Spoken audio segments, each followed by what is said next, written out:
Hey, making games takes vision, design, and the skills to build it. Making a studio takes all of that plus the right culture that can sustain that for the long term. I met this studio lead at PAX. But it is still a niche. But then we didn't only do co-op. No, we put like a walkie-talkie mechanic on top of it. And he was like, crazy. It's crazy. You're gonna exclude so many people because you need a headset. You need a microphone. You need two people. Yeah, but what is the other chance in life I will ever have to try to make this concept, you know? That's Lucia de Visser, co founder and managing director at Total Mayhem Games. They make a series of 3D co op atmospheric puzzle games and just launched their latest called We Were Here Forever. Seema and I talked to Lucia about the origin of the studio, making the games, and building a studio the right way. Let's get into it. This is Behind the Games from NewOverlords.com, where we seek creators of all kinds to find out what's behind our favorite games. With your hosts, Jeff and Seema. From the New Overlords Midwest studio, I'm Jeff Illimek. And from our Northeast studio, I'm Seema. And today we're joined by Lucia de Visser, co-founder and managing director at Total Mayhem Games. Hi, Lucy. Hi there. Hi, Jeff. Hi, Seema.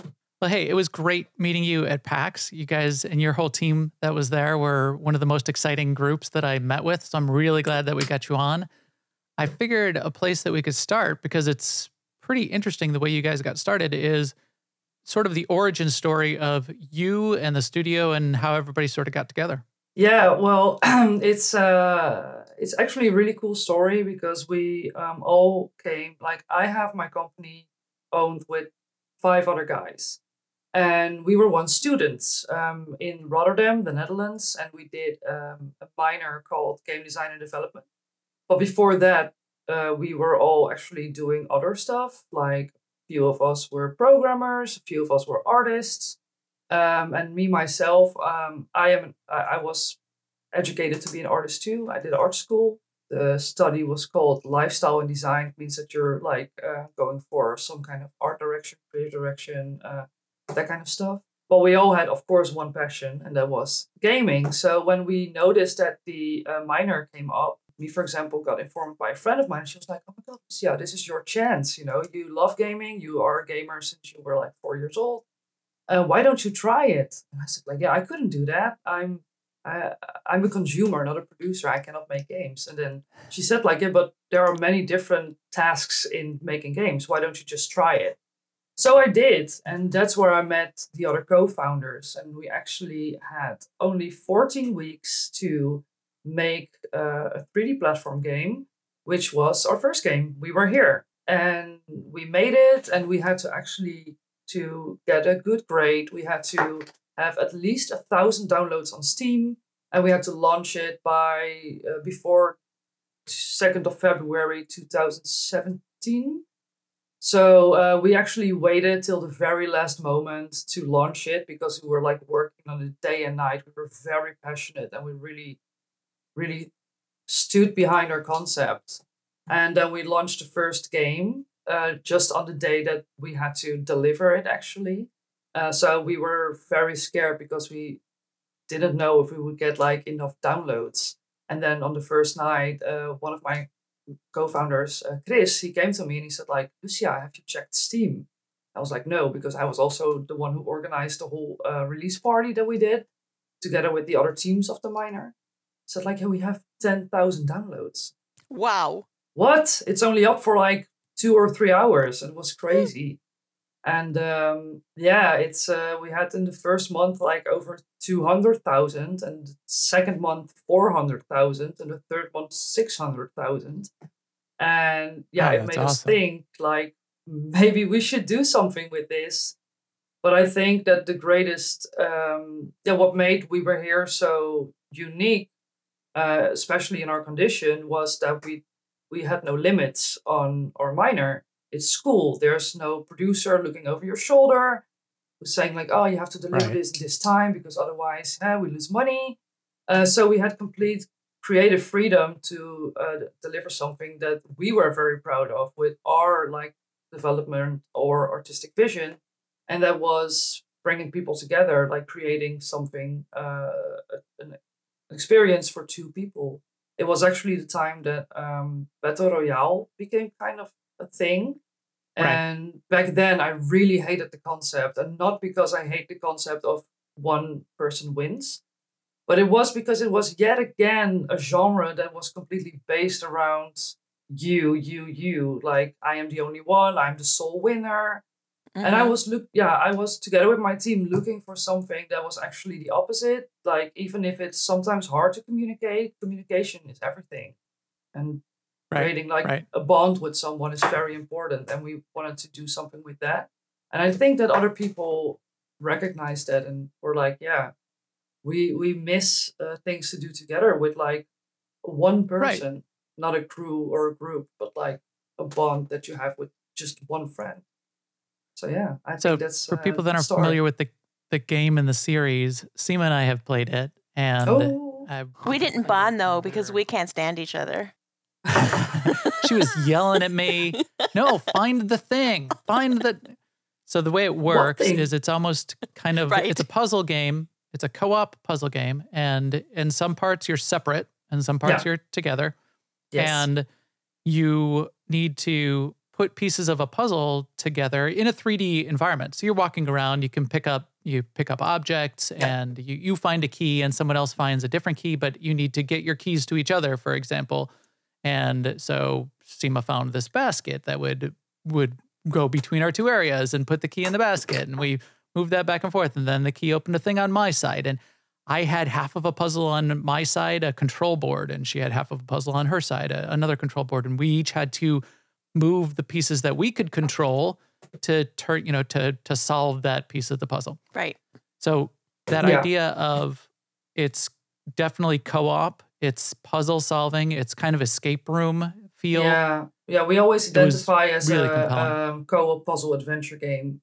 And when people ask like, can you give me like an example? What can I have in mind when you say something like that? And then we say like, it's like an escape room, but instead that you're not with a group in one room, you're with two people and you're separate. So you have to do kind of the same things you have to do in an escape room, but you just have half of the information. You have to share that with one other person. The other thing that really caught my eye, which I like, and hearing that you have the art background doesn't surprise me, is the art and the design of the characters it's so and the environments. looking. Yeah, I am mostly design in experience-wise. When I started in the group, I was the creative director. Benjamin was our producer, and I am not. I did not make like the art like physically. Victor was our lead artist back then, and he is the one responsible for the amazing like stylized art style that we have. But for example, Chris, the one who was checking the Steam background, he was responsible for like the atmospheric feel of We Were Here. And you see that's a perfect example of how like different people from different backgrounds came together and like molded into the game that it is. And I was in the first chapter of, I think the first two games, I was mainly responsible for mostly like the creative design, so experience, flow, story, etc. And also the one who was actually busy with business stuff, because I was the only one who had like, how do you say, like feeling for it. It's just my parents were always people who had businesses and stuff, so I was kind of grew up with it. So it felt really natural for me to pick up that role. And I'm really happy that I did it because I'm still in that role. And now it's actually my role, managing director. And it feels really great because I can control kind of what happens with the team, what happens with the studio, try to make us grow, get us more skilled. People have a safe and fun environment to work in and stuff. So I think it worked out really great. But I'm really glad that I was a really big part of the creative team at the start. So I got my credits, but I don't do it right now. The co-op nature of the game is really unique to me. And I understand that you had some pushback on the concept of making a co-op game. Yeah, well, it wasn't that tough, but it was like, we were, of course, in school when we created the first concept. And our teacher back then, one of the 3 teachers that we had for the minor, is actually now already for a few years our producer, because he's a genius and we needed him on the team. We were like, when we were actually getting a little bit into the company and it was already up for like 2 or 3 years, we were like, there's something missing. We need Joff, because he was really good with like the more technical stuff like planning and project planning and stuff. So we really wanted him in the team. But he was actually one of the people in the beginning who said like, co-op is kind of a big niche, and the only real co-op game that you had back then was Portal 2, and that was already like way old, right?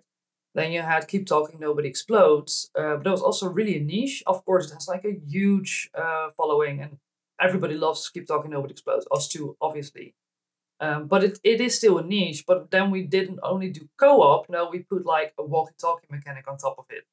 So you have a communication hazard, basically, during playing. And he was like, crazy. It's crazy. You're going to exclude so many people because you need a headset. You need a microphone. You need 2 people. You need this, you need that. And you need someone who likes puzzles. And you need... And I was like, yeah, but what is the other chance in life I will ever have to try to make this concept, you know? Right. And as you said, if we could just make another Battle Royale game, but it would be just another Battle Royale game. And there's 1,000 of those. And the passion to go after, and the freedom, as you said, you were students at the time when you started, and you kind of had that freedom. You didn't need to keep a company going at that point. You didn't need to build on an established population. You didn't need to serve existing customers. You just needed to get 1,000 downloads. Yeah. So you didn't need 1 billion people. You just needed 1,000. Yeah. Even as the top goal, as the stretch goal, that freedom, I think, is probably the thing that made it the most successful, as you're suggesting. You gave you the opportunity just to go off and do something that mattered to you, that felt right, that was a game that you wanted to play. That's a game that the people then that are looking for that can expand into and have a lot of fun with. I totally agree with you that there's enough games now that have I'm the winner and you're the loser. I'm totally over that personally. Like, I don't even like to play chess anymore because I'm not that interested in beating somebody at chess or them beating me. For example, I also really love couch co-op because you do something together. I also love co-op board games where you play against the board. And I even think card those games. are the I like most fun. My favorite card games are the ones with partners. Yeah. Yeah, but you don't feel like a loser if you don't understand it right away, because it doesn't determine if you're going to lose because you don't have the perfect knowledge of it instead of maybe someone else who has more knowledge about it. But now you can share the knowledge to your advantage. And I think that is what builds like also the team feeling, right? And it's a good skill to have in real life. Yeah. Right. Now, Seema, you found this, and I got the sense of it. Obviously, when you start the game, you get a little bit of the voiceover and the theme and the feel and the story. But Seema, you found some of the story elements even outside the game as part of the package. So I was fascinated to see the Chronicles of Castlerock. Because one of the things we talk about is how do you keep your fans engaged and interested while you're still working on your next game? And this is one method. And I was reading it, or I was watching it actually, and I was like, yeah, we had already played the game, but it's really making me want to finish it. Yeah, it was a really, really big leap that we took with that one.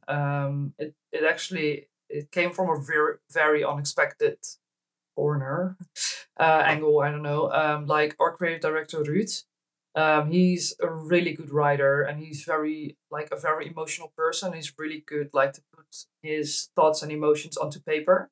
So there was one night, I think he couldn't sleep or anything. And he just wrote some stories, like about some characters in our game. And he included some personal stuff and some fictional stuff. And he was like, I can develop something with this. And then he came up with these characters from these guilds that you're actually talking about in the game. And he wrote it, and then he showed it to me and Joff. And he said, like, yeah, I just did something. Just look at it. I don't know. Do you like it? Do you hate it? And we both read it, and we were like, this is really good. This is really cool. Yeah. You wrote like all these narratives for these people. This is amazing. And at first, in our first thought, we thought like, oh, let's do a podcast about it, and then Ruud himself tells something about the stories. But then Geoff and me were like, but it's so good. Maybe we should level it up a bit and give it some more credit. It deserves more credit. It's too good to. For example, if we do a podcast, we don't have the reach for that yet, you know. So it would get lost in translation between us trying to sell a game.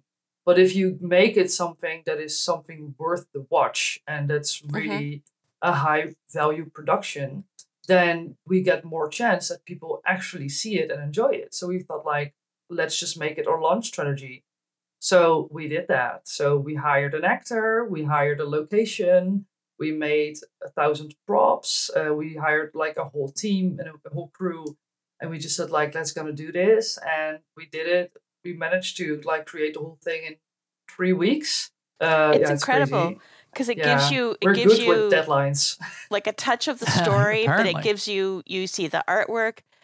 You even see, is it concept art? There's like some sketchy, sketching style of some of the pictures, and you get to give it that medieval feel. Yeah.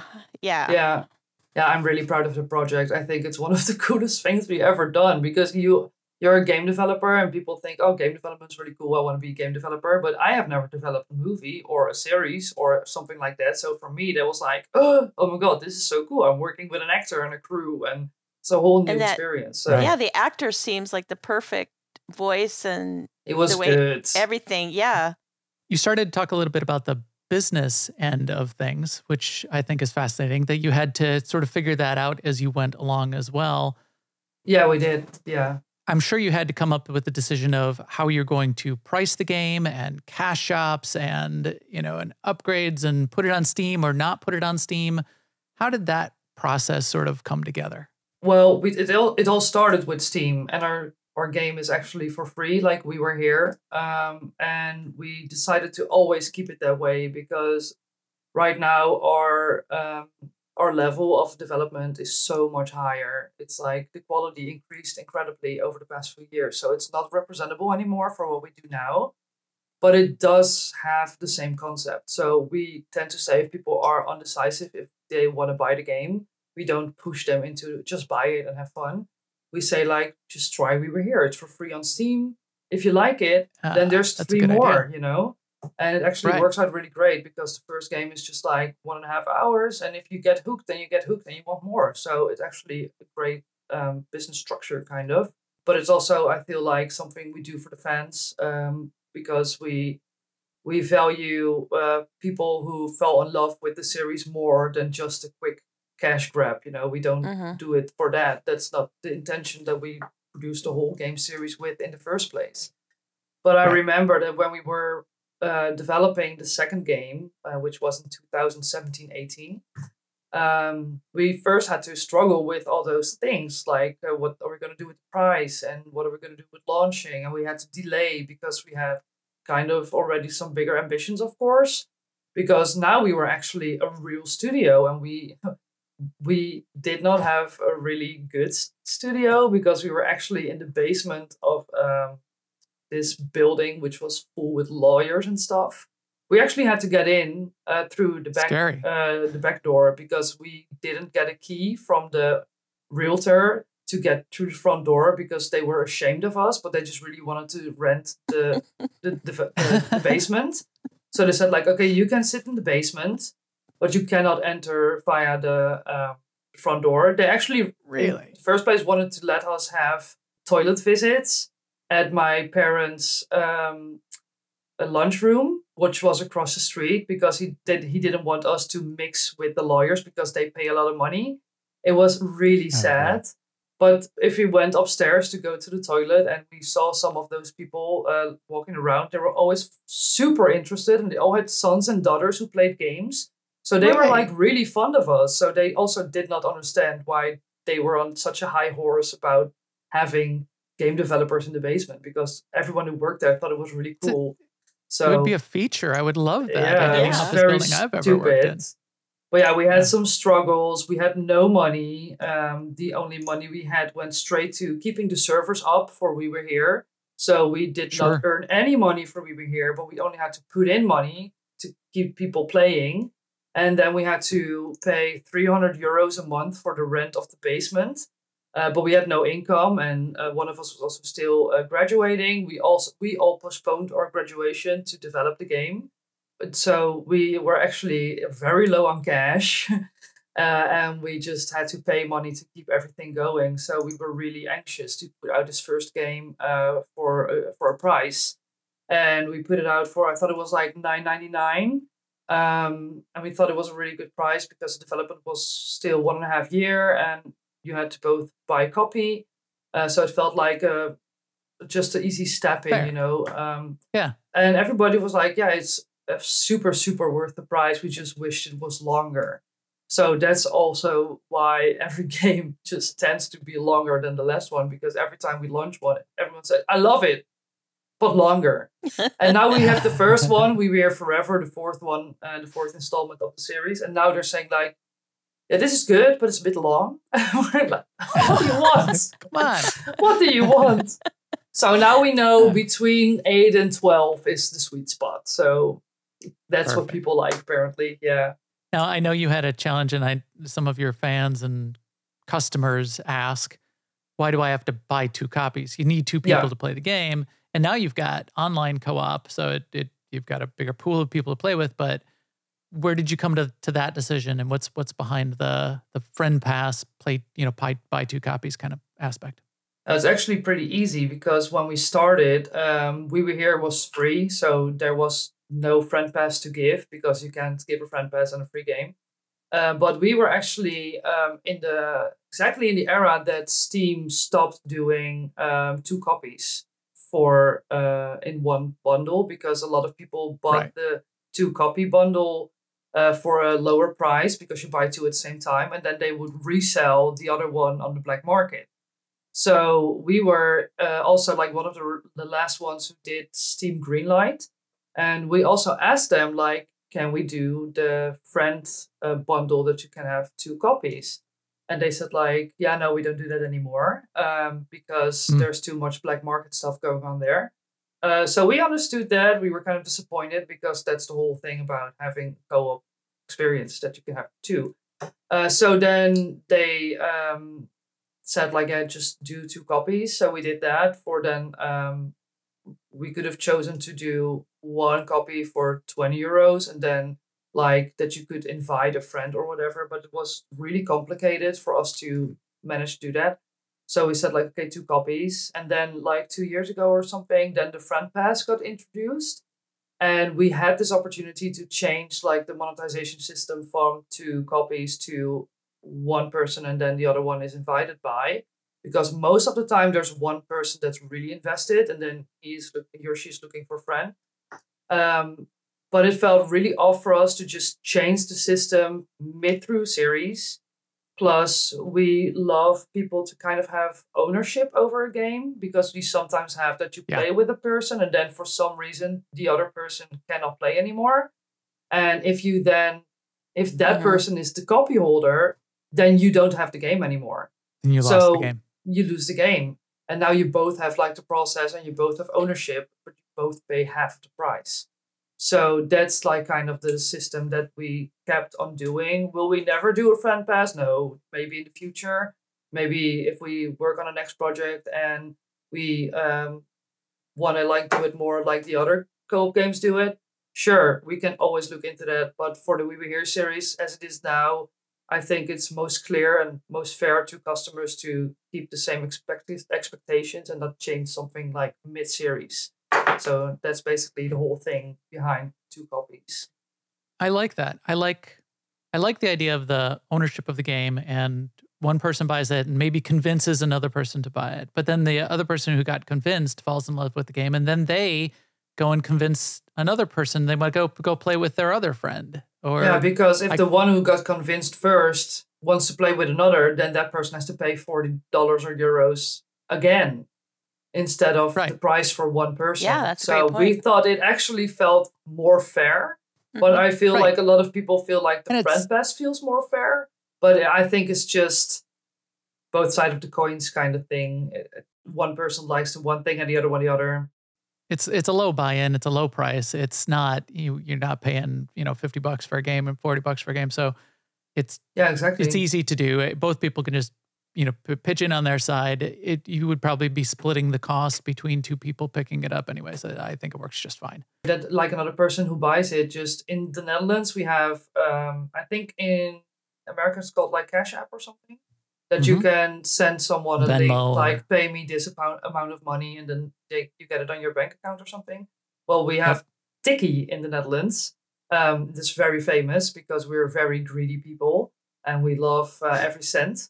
So we always said like send me a Tikkie. I have to edit that out, or is that like a No, Dutch people are very famous for being like, you owe me 10 cents, give it to me. So yeah, we have like 1,000 memes of like very greedy Dutch people. It's very funny. Oh, that's funny. We love everything that's free and cheap. But another thing that this allows you to do is play with random people. Yeah. Because both of you already have the game. And I was going to ask you, that's one of them. I mean, do people do that? Yeah, they actually do. I don't really recommend it because it is in the core an experience we developed for two friends or two partners or two family members or whatever good relationship you have with the other person. Because I think that's very important because you have your own language with a specific person. Like you always have this one person or two or three who you have your own little communication, your own little language with. And I think that's the person you should play this game with. But I have seen a lot of people playing it with a random person and having like the most fun experience and looking each other up afterwards. We actually had one couple coming to PAX this year. And she said, I downloaded your game. I had no one to play with. So I put in like a bulletin, like I need someone to play with. Someone answered. They played together. They had such a fun time. They shared contacts and now they're a couple. It happens. Wow.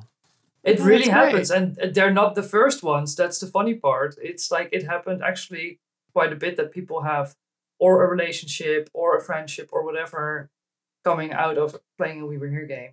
Also bad stuff sometimes. But there are challenges, of course, as you suggested. I tried it. I tried to do that when I first downloaded it because Seema didn't have it yet. We didn't have time set aside to jump in. And I got in a random match with someone that didn't even speak the same language as I did. Ooh, language. Tough. It was somebody from Asia, which was cool that there's people all over the world playing this, which was awesome, but it made it a little bit difficult to... It was, in the last games, we actually had like the option to create a lobby, but we noticed that like 99% of the people who created a lobby created like a private lobby so nobody could just join.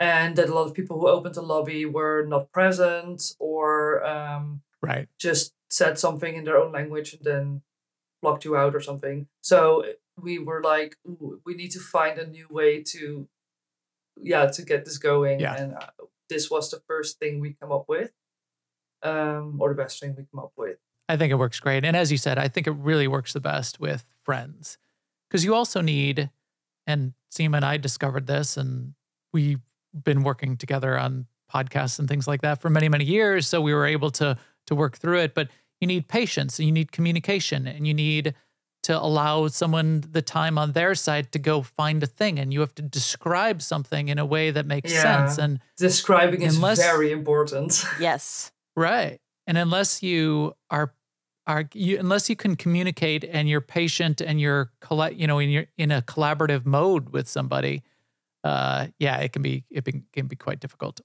You were saying that some of the comments you're seeing, feedback on the game in general. I was just saying it must be rewarding to look at some of the YouTube comments about the Chronicles of Castlerock because the people are so enthusiastic while they're waiting for the new release. Yeah, it really was. We were like Ruud, the creative director, is the mastermind behind the Chronicles of Castlerock. And when we launched the first two episodes, he was actually really, really scared to look at the comments. He didn't want to. Also because it's very personal. So he was like, if people don't like it, then it feels like towards him directly. But we were all like, no, look at the comments, they're great. But it was really a leap of faith with this project because we were also expecting a lot of people who would like say, yeah, okay, fun that you're making this, but just make the game and don't do side project. Just quick up, like fasten the development.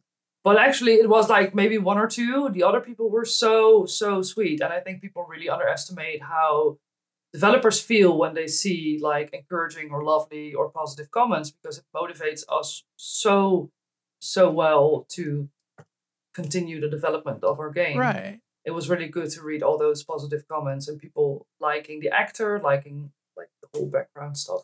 It's really good. So it motivated us for the last few months until launch. This makes me think of the size of your studio and the roles and the growth of your studio. So maybe let's get into that a little bit about the studio itself. Yeah, sure. A lot of studios would have a PR person or a community manager kind of person that could be that layer between feedback and the community and things like that. Do you have that now? Did you have that at the start? And sort of how has the studio grown in the past couple of years? Let's get into that. Well, that's actually really funny because there's this Dutch company called Game Drive, and they're a Dutch marketing company for video games. And when we were in the development of We Were 2 and we had no money, we got in contact with the company, through Joff, our producer. And they knew each other, and he said like, he did a good word for us. Like, they don't have money, and but I think it's really promising. So maybe if you could like, if you have the time and place and like the financial backup to maybe help them start and then promise that they pay you after, and you can help them out a bit. That's also a big leap for them as a professional company, but Sure. They really liked us and they were like, why not? Let's go for it. So that's great. we signed a contract with them that we did actually pay them afterwards, which we of course did. And they helped us, like, not gigantically, of course, because it was a passion project, but they helped us a lot in the development of We Were 2. But it was very hard to work with us because we didn't have like very representable content till very late in the process. Sure. Because we're indies and we first do everything and then make it prettier. So the prettier comes in the latest stage, which means that you don't have pretty stuff to show in the beginning of development. So it was really hard to work with us because we didn't give them much and they had to work with like so little content, but they still did it. And then after the launch of We Were 2, we grew. We had some money finally. We had some money to invest in really nice team members, which we still have on our team. They grew with us. And it really felt like you can really see that the people who work with us on the games don't just look for a job. They look for a project, something they could like throw themselves into, something that feels like an accomplishment for themselves too. And that's why we attracted so many like very passionate people in our team, because we're not like a big boss who is saying like, oh, finish your work by then and shut up until next Monday. But it's like we're all working on the same passionate thing, like something that's not produced by a big company or anything. Something like everyone in our team also has a really big say in what happens, because we hired all these people because they are in one way very valuable to the process. And how many people do you have now?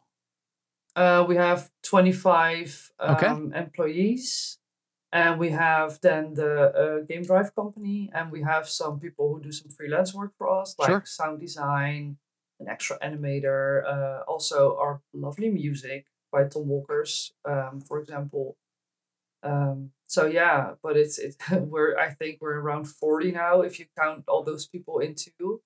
Wow. But it's 25 like at the office. Right. So it's very big already. So it started with 5, it grew to 25. 6. It started with 6, okay. and then now it's 25. Yeah. That's huge growth for one. 25 is the break point I've found with the point where a company starts to change from a small company to a medium company. Then in that range from about 25 to 75 or 100 is a kind of a different company then.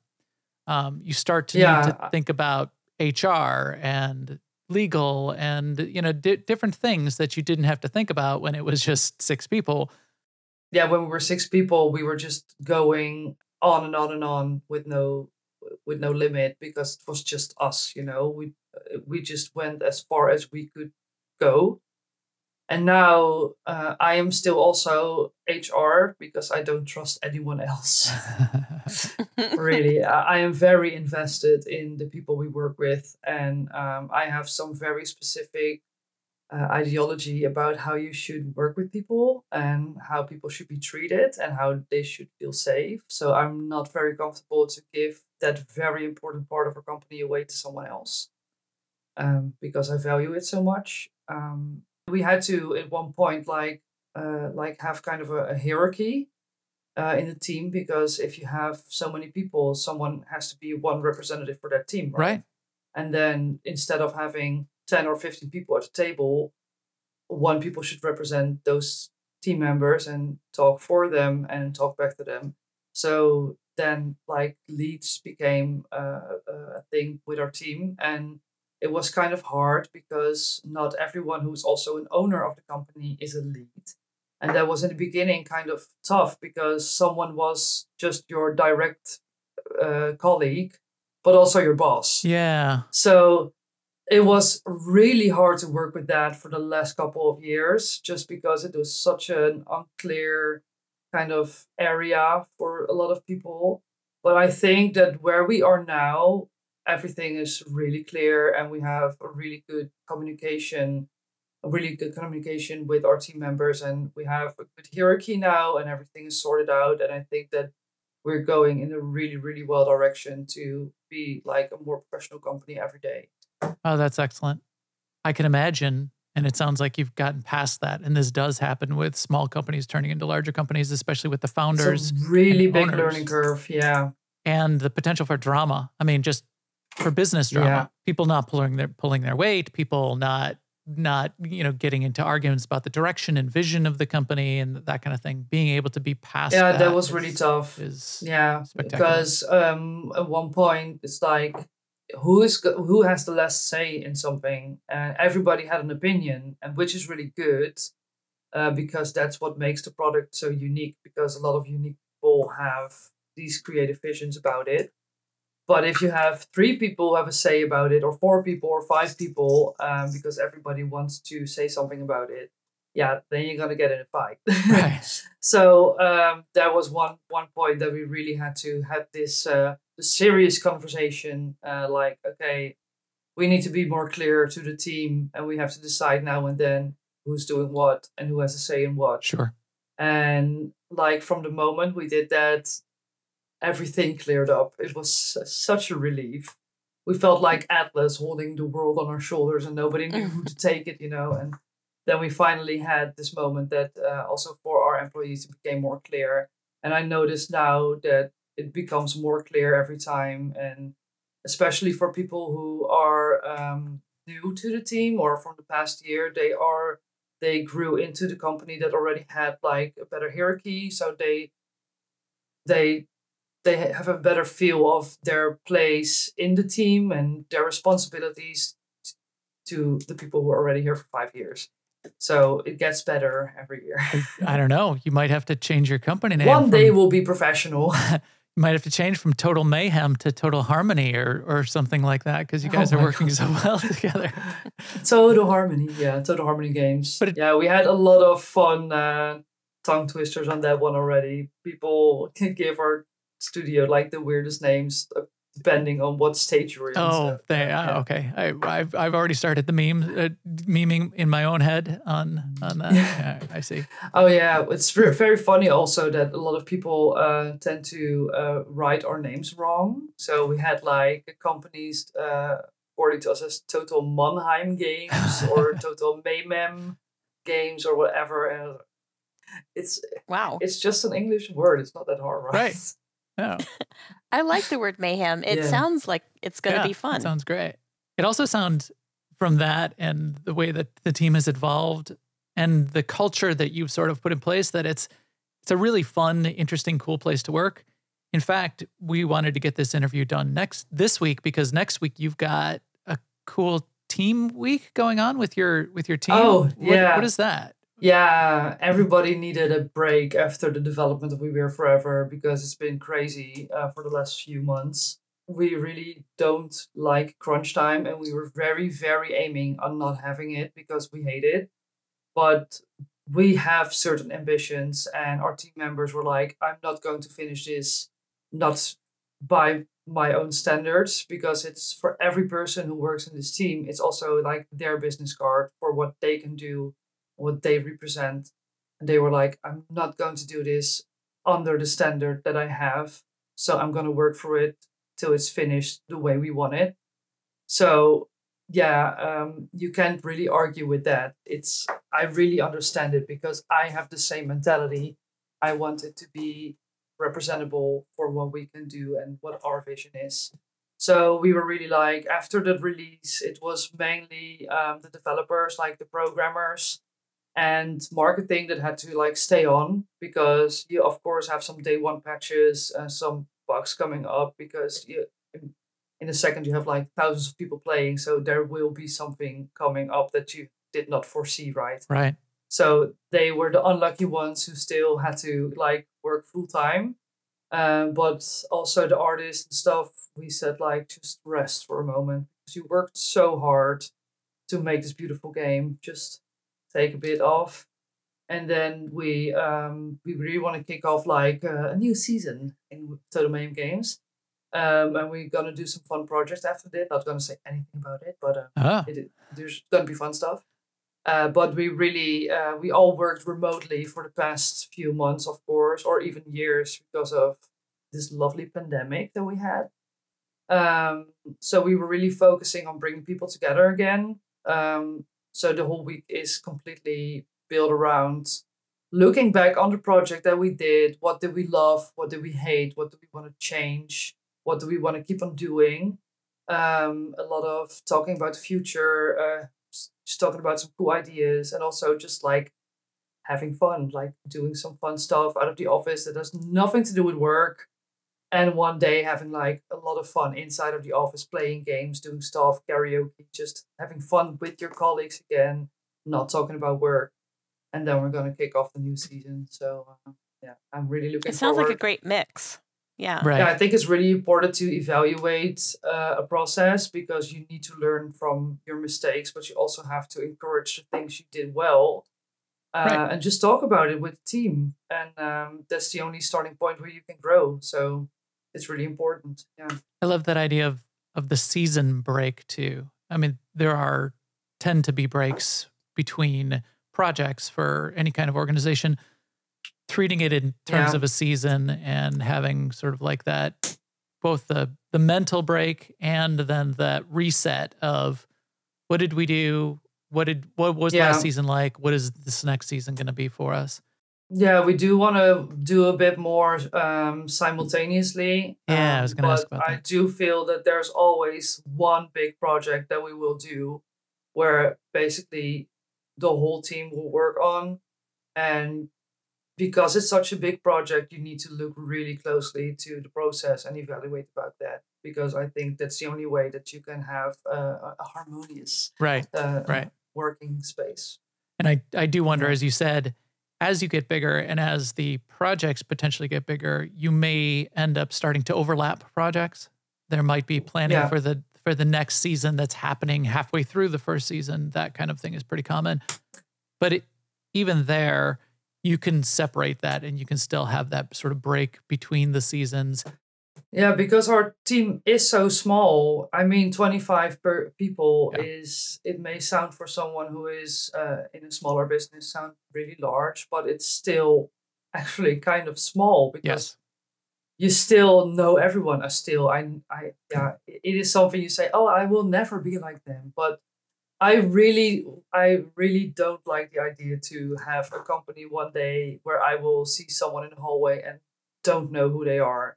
I think that's a nightmare. I really want to stay like in a size that we still have this feeling that we are one big team who maybe just does separate projects, but we are one big group of like-minded people instead of these really big companies. I know if people see money or the opportunities there, that they are quickly changing their mind. But I think this is what makes the studio great. And I don't want to lose the big factor that makes our studio a good studio. So you guys seem to get started in order to make the game that you wanted to make. And that, as opposed to some people that have some skills and are making a game to make money. You want to support yourselves and support the business, but making a game to make money, it will change what you would accept in terms of culture and difference and performance and how people work together. Being passionate about what you're building and wanting to build what you want to build and creating an environment for the long term where you can continue to do that is a different path and a different culture. And I really like that. And I think that's the only way to get creative products, because you have to define for yourself, what is the message I want to give people? What is the experience I want people to have? What is the story I would like to tell? I have, if I can do it, one really good example of exactly what you were saying. It was at EGX London. We were there this year. And this one person came up to me and he was asking me some random questions about development. And I really didn't know what he was going for. So there was this one moment I was just like, just got the crap. What do you want to ask? Like, what is your question? Because you're hoovering around the subject for already quite some time. He was kind of poking me and I didn't like that. So he said like, well, yeah, I'm a developer myself. And I was like, okay, there you have it. What do you want to know? I can give you information. Don't have a non-disclosure agreement on my information. I can share stuff with you if you want to, but just be honest about it. And then he said like, yeah, I've been trying to get my my indie game studio up for already some time, but it's not working out. And then I was like, hey, well, what do you do then? And he says like, yeah, I heard, I think he said something like, I heard someone say once that if you just work on a prototype, like a concept for like 1, 2, or 3 months, just launch it. And if it gets attention, then you should go on with it. If it does not get attention, then just drop it and go on to the next concept. And I said, okay, how many concepts did you already make? Yeah, quite a few. Okay, how many were successful? Yeah, none. And I was like, now I can tell you already why it's not successful. Right. He said like, yeah, why? Because you're doing it for the money and the fame. You're doing it to be a big studio. Just change the whole narrative, like a 180. What would you want to make? What is the message you want to give your player? What is the experience you would like to give someone? Then look, how are you going to translate that experience into a game type or a visual representation that fits the message you want to give people. For us, bringing people together, co-op, I mean, it fits the narrative. Just make a 180 and start all over again from the exact other way around. And he was like, damn. Right. I never thought about this. One-off throwaway. Just creating one-off throwaway things and shoving them out there. It can work, but it's like a slot machine then. It's, you might hit the lottery because you happen to put something together, but even there. And even then, you're stuck working on something that wasn't your passion. No, and I think that they think that people always go for a game because it's that type of game.